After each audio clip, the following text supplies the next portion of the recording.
Okay, we're here again at the Slatington Library for our monthly diabetes talk, The Sweet Spot. I'm Ed Bechtel from Bechtel's Pharmacy. Today we're going to talk about exercise.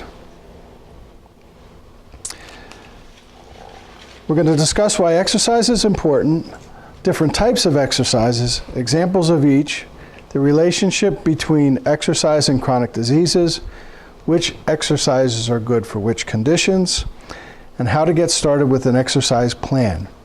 You'll see that we have a lot to cover, so let's get started. Each month we review our sweet spot basic truths. With some exceptions, most diabetics fall into the category of either type 1 or type 2. Have a seat, George. If you're not sure which you have, ask your doctor, or, I could probably tell based on the medications that you take. Remember, neither type of diabetes is worse than the other. You can get diabetes in different ways, but the complications of diabetes can be the same. What should your blood sugar be? In the morning before you eat breakfast, fasting blood sugar should be between 70 and 130. And an hour or two after you eat, your sugar should be below 180. To control blood sugar, we use a three-pronged approach: medications, diet, and exercise. You'll see that two of those three, diet and exercise, are under your control, and even the third one, medication, is somewhat under your control. Your doctor has some input, but you decide whether you're going to follow the doctor's directions or not. So why exercise? Aerobic exercise is cardioprotective, meaning that it protects your heart against disease. Exercise also helps to strengthen your heart, lower cholesterol, reduce your risk of many health conditions such as obesity, heart disease, high blood pressure, type 2 diabetes, stroke, and even certain types of cancer. Weight-bearing aerobic exercise such as walking also reduces the risk of osteoporosis. Combined with a healthy diet, exercise helps you lose weight and keep it off. Exercise activates your immune system, which will make you less susceptible to colds and the flu virus. Regular physical exercise can help you fall asleep faster and deepen your sleep. It's not a good idea to exercise too close to bedtime, however, because that may cause you to become too energized to fall asleep. Aerobic exercise helps to improve any current health conditions you may have, such as high blood pressure or diabetes, by lowering your blood pressure and helping to control blood sugar. Exercise also helps to ease the gloominess of depression, reduce tension and anxiety, and promote relaxation. While aerobic exercise may make you tired in the short term, you will have increased stamina and reduced fatigue over time. Consistent aerobic exercise helps you to maintain mobility as you age and keeps your mind sharp. At least 30 minutes of aerobic exercise 3 days a week will help prevent cognitive decline as we age. Finally, and most importantly, studies show that people who participate in regular aerobic exercise live longer than those who don't exercise regularly. For those who don't already have diabetes, it has been shown that for people with pre-diabetes, that losing 5 to 10% of their body weight and getting 150 minutes a week of moderate intensity exercise can reduce the risk of developing type 2 diabetes by 50%.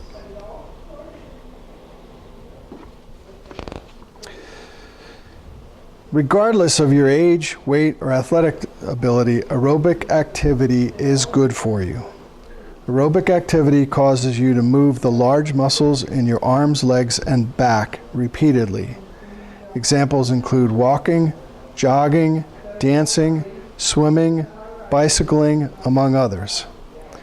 This allows your capillaries, the smallest blood vessels, to widen and deliver more oxygen to the muscles. During exercise, your heart will beat faster, which increases blood flow to your muscles and back to your lungs. You may also release endorphins, which are natural painkillers that promote feelings of well-being. As your body adapts to regular aerobic exercise, you'll become stronger and more fit. You'll also breathe faster and more deeply, maximizing the amount of oxygen in your blood.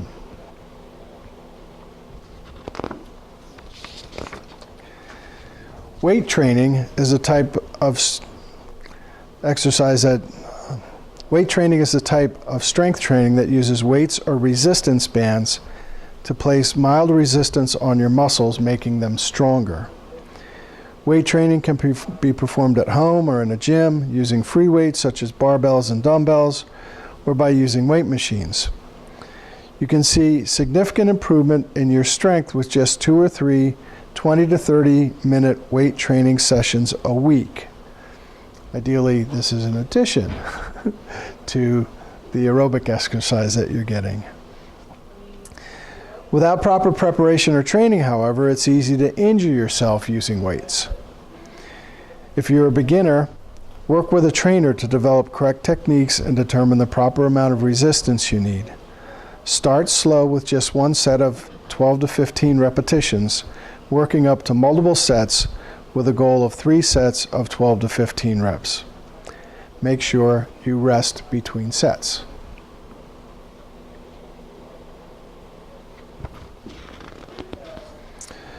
Regular weight training will help you maintain joint flexibility, increase bone density, and better manage your weight.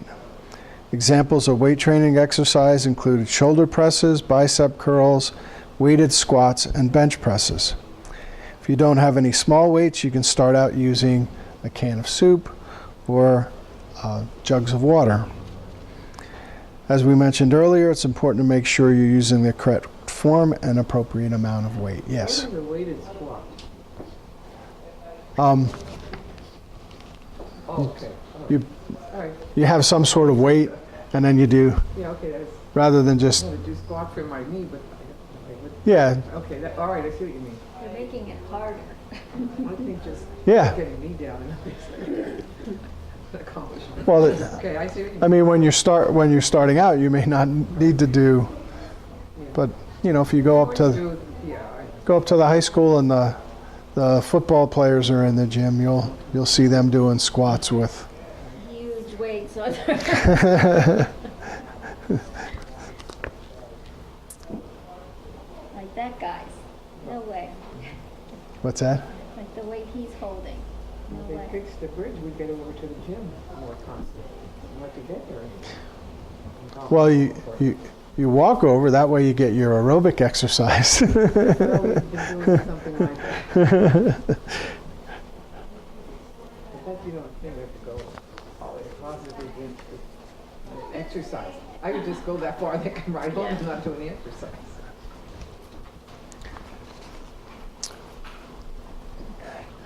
Stretching exercises help your joints stay flexible, prevent stiffness, and reduce your chance of injury during other activities.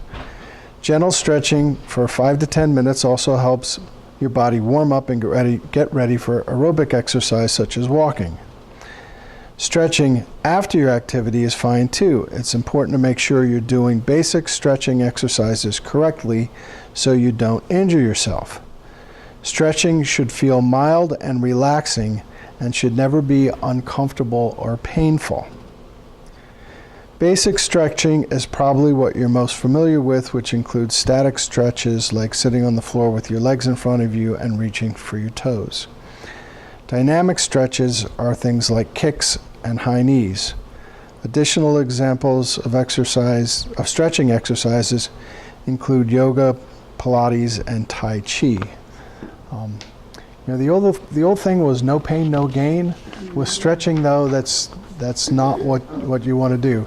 If you're feeling pain, you're not, then you're going too far. Then you're going too far.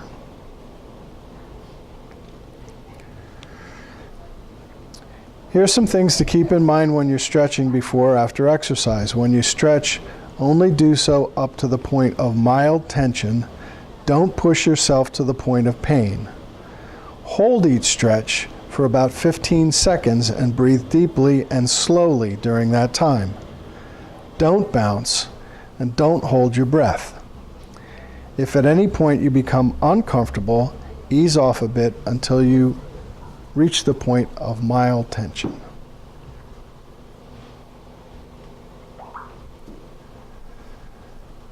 Balance exercises help to reduce your risk of falling and injuring yourself and are especially important as we age. Examples of balance exercising includes walking backwards or sideways, walking in a straight line by putting your heel directly in front of the toe of your other foot, and standing on one leg.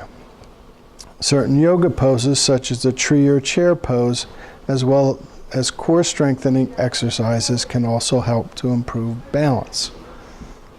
Now it says I'm supposed to do these. You're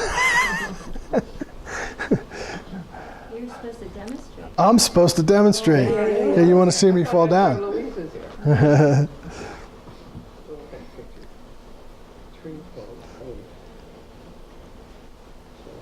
So with the chair pose, you're supposed to bend your knees until your thighs are almost parallel to the floor, keeping your rear end low. Then bring your arms up toward the ceiling. Allow a slight bend in your upper back. Hold for 5 to 10 breaths. Yeah, I don't know if I could hold that very long. I don't know if I should even try it. And then the tree pose. From a standing position, place your weight equally on both feet. Begin to shift your weight over to your right foot, lifting your left foot off the floor. Bend your left knee, bringing the sole of your foot onto the inner right thigh. Press your foot into your thigh and your thigh back into your foot while trying not to let go. Let your right hip jut out. Keep both hips squarely toward the front. It helps to spot or focus on an object across from you that isn't moving. Hold the pose for 5 to 10 breaths, then repeat on the other side. If you can't bring your left foot high enough inside your right thigh, bring it lower on your right leg, but be careful to avoid placing your left foot directly on your right knee, and use a chair or a wall for balance if necessary.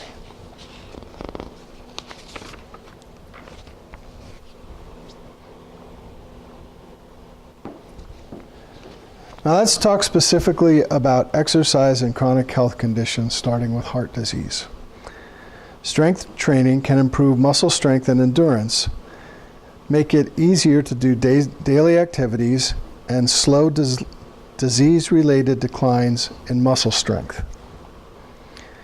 Low intensity, low impact aerobic activity is great for those who have heart disease. To get started, walk for 10 minutes each day, 3 days a week. Slowly increase your time and intensity so that you're ultimately walking 30 minutes at least 3 days a week. This can be accomplished by completing 3 10-mile sessions or 2 10-minute sessions or 2 15-minute sessions or 1 30-minute session. So it doesn't matter whether you do it all at once or if you break it up. Later we'll look at a sample walking plan that's great for anyone.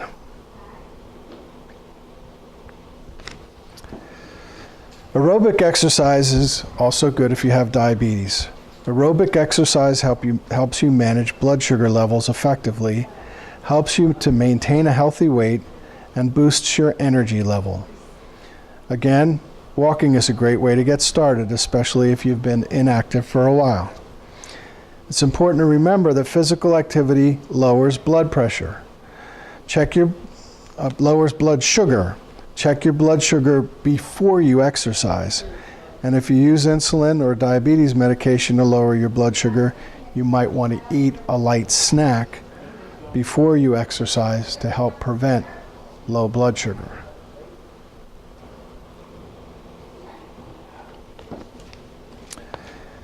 Exercise can reduce the pain of arthritis, help maintain muscle strength in affected joints, and reduce joint stiffness. If you have arthritis, the exercises that are best for you will depend on what type of arthritis, which joints are involved. Talk to your doctor or pharmacist to create an exercise plan that'll give you the most benefit with the least aggravation to your joints. Activities commonly chosen for people with arthritis include swimming or water aerobics and walking. Tai Chi and yoga are additional activities that may be beneficial as they focus on balance, stability, flexibility, and calmness.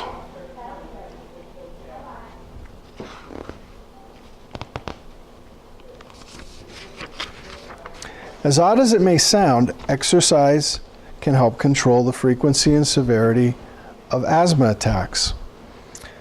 If your asthma is worsened during exercise, you should choose an exercise that involves short bursts of activity, such as tennis or baseball. Again, walking's a great place to start. Just remember to start slow and increase the time and intensity slowly. If you use an inhaler, be sure to have it with you when you exercise.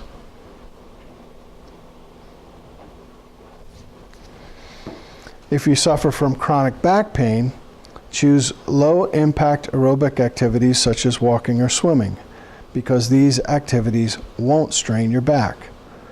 Low-impact exercise will increase the strength of your back muscles, therefore improving your endurance. Core strengthening exercise that target your back and abdominals will help to increase the strength of your spine and reduce back pain as well. We'll look at a few core strengthening exercises in a moment. One part of exercising with chronic health conditions is knowing when to stop. Signs and symptoms that you should stop exercising include dizziness, shortness of breath, chest pain, or an irregular heartbeat. If any of these symptoms occur, stop your activity immediately and seek help. If the symptoms continue for more than a few minutes or worsen, seek immediate medical attention.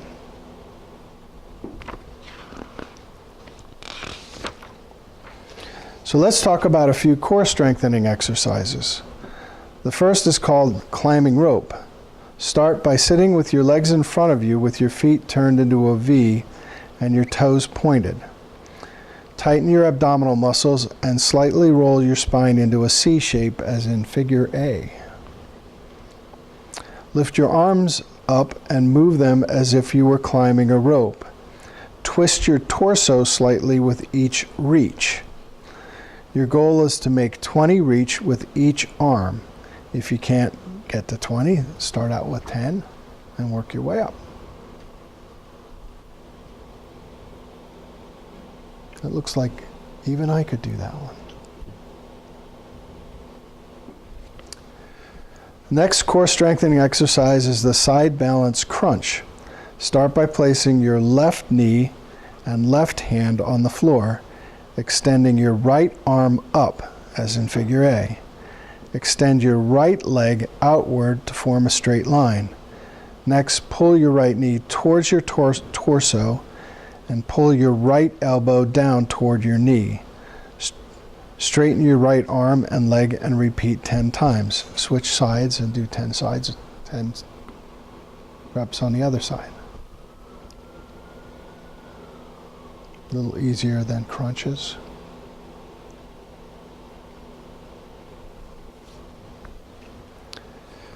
The last one we'll show today is the knee fold tuck. Start by sitting on the floor with your knees bent slightly. Squeeze a playground ball between them. Lift your knees until your shins are about parallel to the floor and extend your arms outward. Pull your knees toward your shoulders while keeping your upper body still and your spine straight. Bring your knees back to the starting position. You should aim for 15 to 20 repetitions. But start slow with 10 if you need to. That would be a little bit harder. Another question. I don't know, for older people, what kind of exercises should we do? That we can't do that stuff. Even the ones that, The exercises, yeah. Some of them standing and stuff like that, some of the older people can't do that. yeah, even just, walking is good. Bicycling, if you have one of those bicycles. But even if you're trying to strengthen your core, even going from sitting to standing, do that, do reps of that. That's gonna, get these muscles a little bit more toned to the point where maybe in time you could do some of these other ones. We'll talk about resistance training then.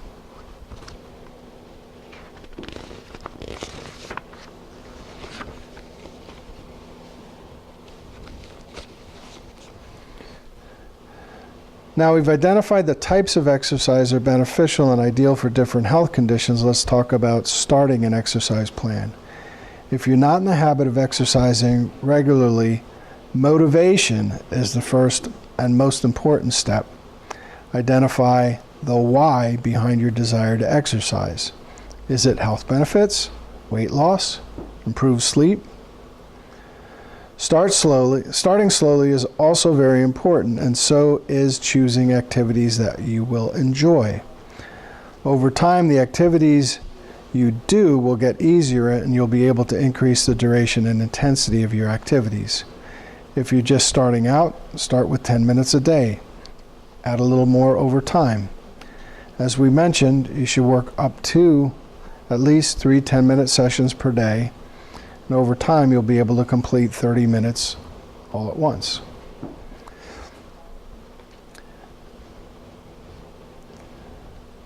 Most people say they don't have time to exercise. Think about your day. Do you have any available time slots?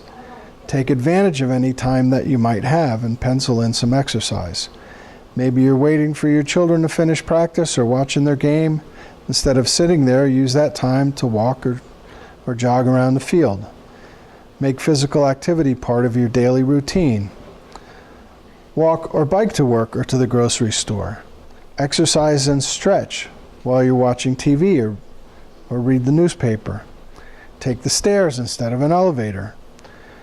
Do something active with your family to spend time together, such as taking family hikes or biking.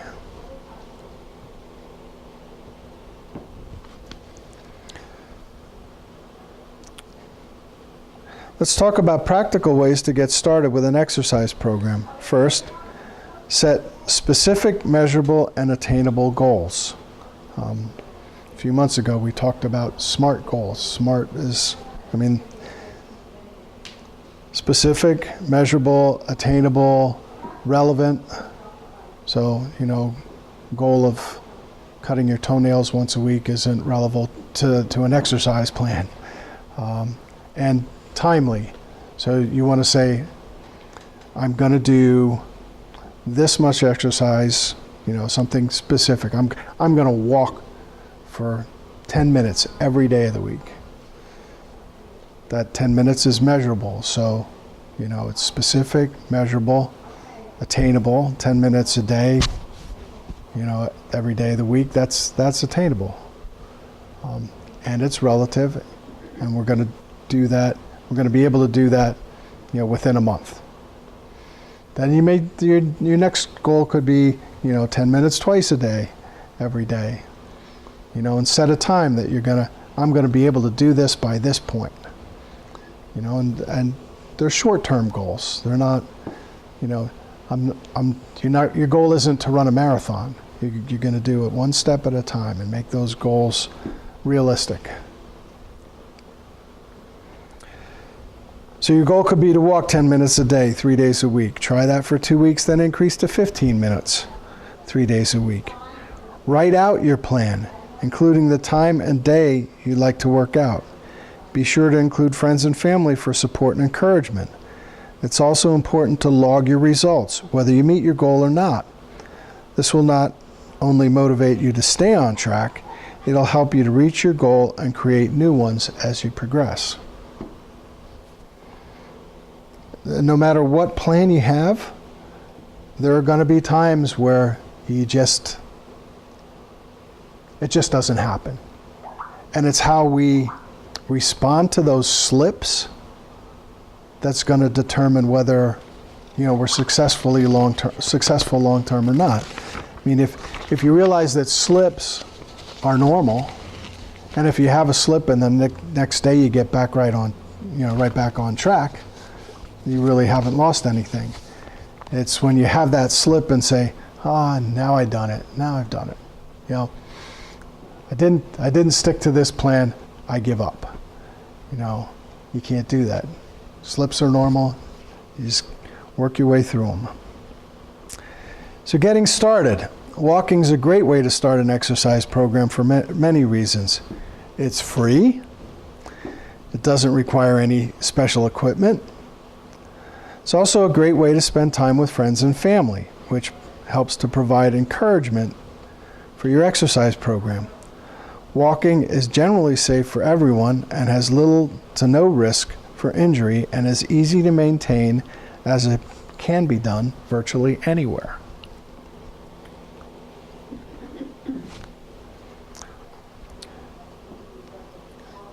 So how to get started with a walking plan. Make sure you take a few minutes to warm up and stretch. Remember to stay hydrated before, during, and after your walk. When you're ready to begin, keep your back straight, your chin level with the ground. Don't look down, look straight ahead. Once you've developed a walking routine, vary your route, increase your speed for short distances, walk faster, walk further, add hills to your route. How can you avoid having hills in your route in Slatington? Sign up for a charity walk. Enjoy time with friends and support a cause that you believe in.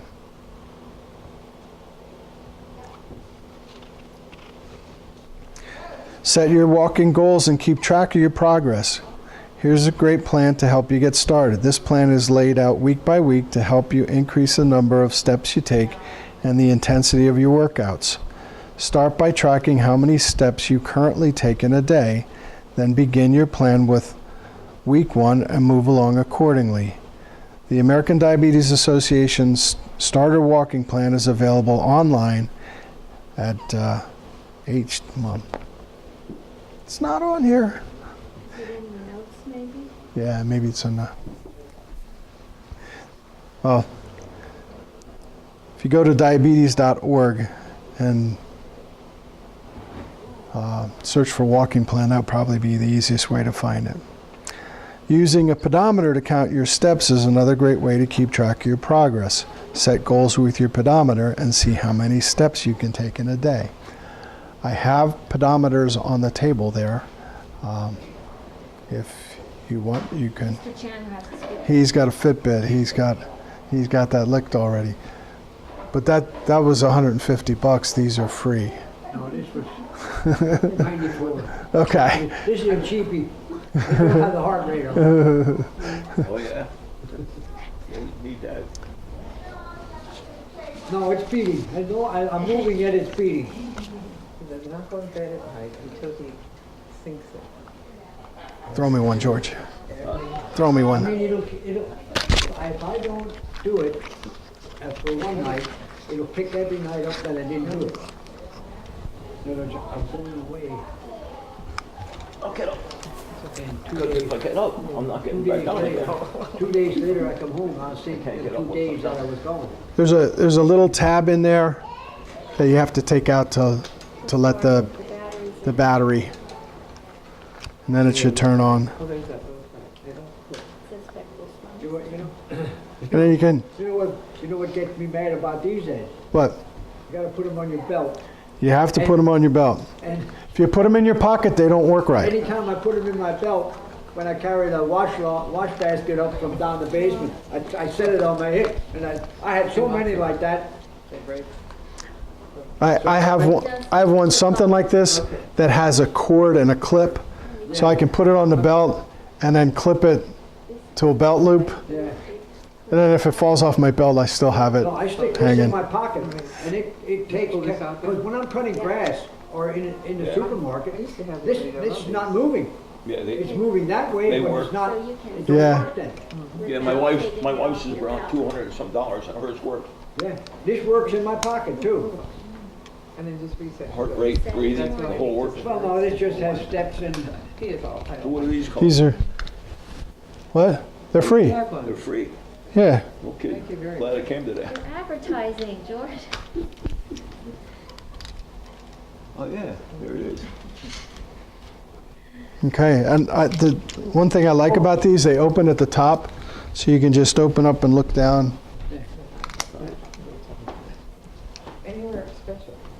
Yeah, the new ones have the heart rate on everything. Yeah, wear it on, wear it on your belt, on the edge of your pants or something like that. If you put it in your pocket, it shakes it around and it'll, I had one that I It won't work stick in my right. pocket, and it worked, but it got all kind of dust and lint in it. And it didn't work. So when I got Okay. this one,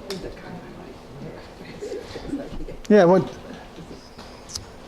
wear it around that, when you're doing your regular stuff, and see how many steps that you take, and then try to add steps to it. Add an extra 100 a day, extra 200, 250 a day. I've seen people it with varies. these. It varies from me. Now tomorrow I'll have 12,000 maybe, Mm-hmm. because it jiggles when I'm on a golf cart. Oh, shame, shame. But last night, well, I bowled in the afternoon. I did nothing at night. I only had 46 or 4,700. And then it tells me the next day I need 9,000 steps. Yeah. Well, some people, there's some people that say your target should be 7,000 a day. Some say 10,000 a day. 3,000. In a normal, because of the way I work, a normal day for me is 7,000 or 8,000. Yeah. So having a target of 7,000, I'd have to But they're not do long less. steps for you. They're just 3 or 4 at Right. a time, back to the Right. back and forth. But they're still steps. It's still steps, but it's not no exertion there. So the one my wife has is 10,000. Set up for 10,000. Mm-hmm. And I'm upstairs trying to sleep and I hear this noise down in the basement. I said, what the hell are you doing? She's walking around the pool table. Yeah, Her steps. getting her steps in. Good. I Yeah. know some young friends who have got, I shouldn't say young, they're over 70. They were standing in the bowling alley like this. Yeah, that works. So that they That get counts. their toll. Right. Hey, anything that works. The last time I had one of these was when did we get one, Joe? Oh, I don't know where. This is maybe 30 years ago? Yeah, Or well, no, 20, when we yeah. were up with Okay. Shelley.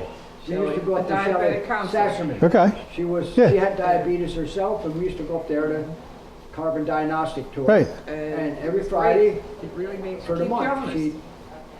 and then when she left everything there, The and area. she went up to 309 in hometown. I said, I'm not driving up there. I was going to Jim Thorpe tour, but now she's done completely, I believe, from what I heard. Some of I these don't people get 16,000 in. Yeah, Wow, Yeah. that's crazy. That's a lot. that's a Well, the one I kind of remember being old. I wore mine at summer camp. I was at Boy Scout camp. But I knew what it And one was. day I Yeah, did yeah. If I didn't get 20 it, You'll get some. I try to 20 walk 22,000. Maybe 3,000, 4,000. Yeah, 'cause Whatever you know, you like, do. now, with the bridge being closed, I don't get to the gym. I used to get to the gym 2 or 3 days a week. Mm-hmm. Now, it's once every 2 weeks. I mean, I wasn't over, was I over last week? I don't think so. They're not telling you he cuts the grass on purpose anymore, and he goes walking down the trail. If he's Well, I was gonna go so to he's the not gym the sitting other around. day, That's and I not- said, why don't I just go down and park by Spider's place, and go down to the trail, and walk up the trail, And check out the bridge. That's what and we check out the bridge. That's what we do. It's about a mile or so. Then a lot of times she'll sit with, at diggity-doo, and I'll go up further. Ice cream. So I'm learning a little bit now what old people do when they get old. Well, Sit around at a diggity-doo hot dog place. I tell you where you go. If you have silver sneakers, do you, on your insurance? Yeah. You go to the gym. It's free. Go if you, and there's other ones too. that fitness is free. It's free, and you can go there. You will make over the course of time. You will make friends, acquaintances. It's a social thing. That's You're what we go working, there you're for. most of them, except for Joe and the other two Joes, they Yeah, exercise their mouth a lot. yeah, But the Joe rest of us Nyer, are I don't know if you know Joe Nyer. yeah. Darren's father. They sit there and they talk and talk and talk. But they get nothing Yeah, done. so going to the gym for an hour isn't really a workout. Oh, yes, it is. Yeah, oh yeah. No. Yeah, we're I walk No. grateful. Not if you just go sit down there and Oh, talk. no, we I don't walk sit for there. 30 minutes on the treadmill. Yeah. Then I go and do some pull-ups. Mm-hmm. And I do some push-ups and stuff like that. Mm-hmm. And that's almost an hour. Yep. Well, that's good because you're active while you're there. But some people will go and just Still, talk, it don't, right? It don't help my sugar. Yes, it does. No, it doesn't. It helps. Trust me. It helps. So what is your sugar? What is your sugar? What was your sugar? 160, 170, What was it this morning? 160, 170. 60. But normally, isn't it around 130? Nope, Mine goes from 110 to not 200. lately. Well, Not since I Exercise- had that bladder infection. Oh, okay. aerobic exercise will take your sugar down. The only time it goes So- down is if I eat cereal for breakfast and cut the grass. Then it goes down. That's enough exercise to bring it down. That's enough to bring it down. Yeah. So what do you eat and what kind of cereal? Raisin bran. Raisin bran. You put sugar on it. No. Nope. Any kind of. That's Okay. the only time it comes down. If I don't have a little bit, just a little bit on it, it don't taste right. Oh yeah. So the bottom line is exercise is a great way to help you feel better, gain health benefits, and have fun. As a general goal, aim for at least 30 minutes of physical activity every day. If you want to lose weight or meet specific fitness goals, you may need to exercise more. Talk to your pharmacist or doctor about weight loss goals. Remember to check with your pharmacist or doctor before starting a new exercise program, especially if you haven't exercised in a long time, have chronic health problems, or have any questions or concerns. And that's this month's recipe. Oh, is that what's, oh, okay, the topping. Whoa, that topping. Okay, let me see. Here's a recipe. I guess you wouldn't use the Leave the spinach. spinach out. Yeah, I wouldn't use the spinach. Put lettuce in. Okay.